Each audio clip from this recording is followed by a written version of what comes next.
wabarakatuh. Perkenalkan, nama saya Murninda Rayu. Di sini saya akan mempresentasikan hasil makalah saya dengan mata kuliah Hadis Tarbawi dengan judul Memahami Media Pendidikan Islam Perspektif Hadis, yang diampu oleh Ibu dosen Siti Mahmudah MA.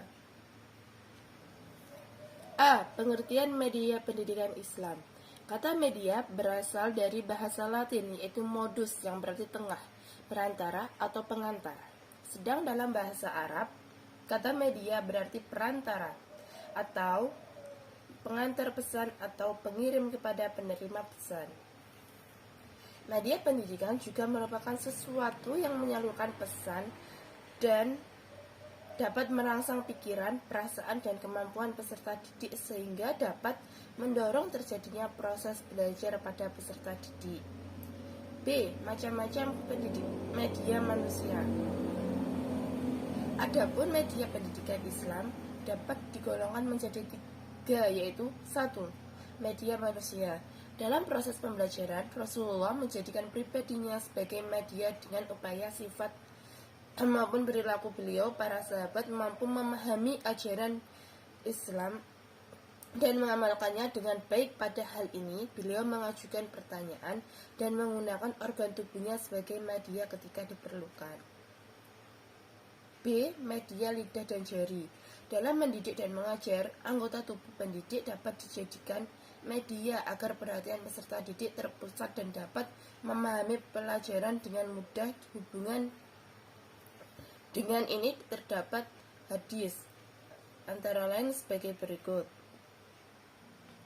Hadatsna Suwaid bin Basir akhbarna bin Mubaraki an Ma'murin an Rahdin an Abdirrahman ni Ma'is an Sufyana bin Abdillah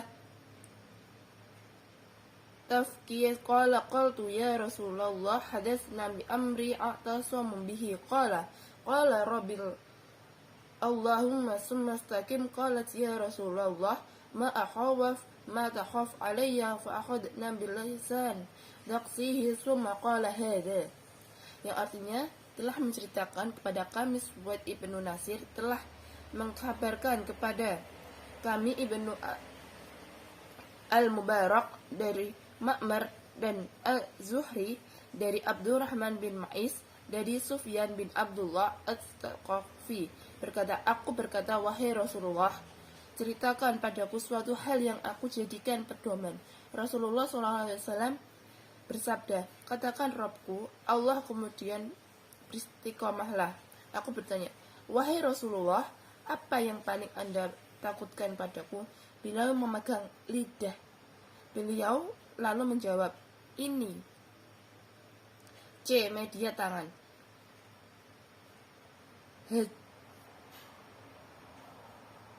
Haji yang dilakukan oleh orang tua bertanya. Orang itu bertanya, aku menyembelih hewan sebelum aku melempar jumrah. Beliau memberi isyarat dengan tangannya yang dimaksudkan tidak apa-apa. Dan aku mencukur sebelum menyembelih.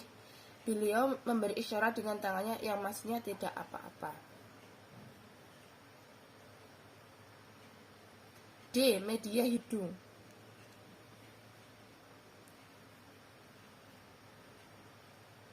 Media dengan menggunakan hidung diperagakan Nabi ketika menerangkan anggota-anggota sujud ketika sholat. 2. Media bukan manusia. A. Media langit dan bumi. Langit dan bumi merupakan 2 komponen besar di alam ini. Keduanya dapat disaksikan oleh manusia. Oleh karena itu, keduanya dijadikan sebagai media pembelajaran oleh Rasulullah. Rasulullah SAW mengembangkan semangat jihad para sahabat dengan bangkit, berdiri dan mengajak mereka untuk ke surga. Untuk menggambarkan surga, beliau menggunakan langit dan bumi sebagai media. Apa yang beliau gambarkan ini sesuai.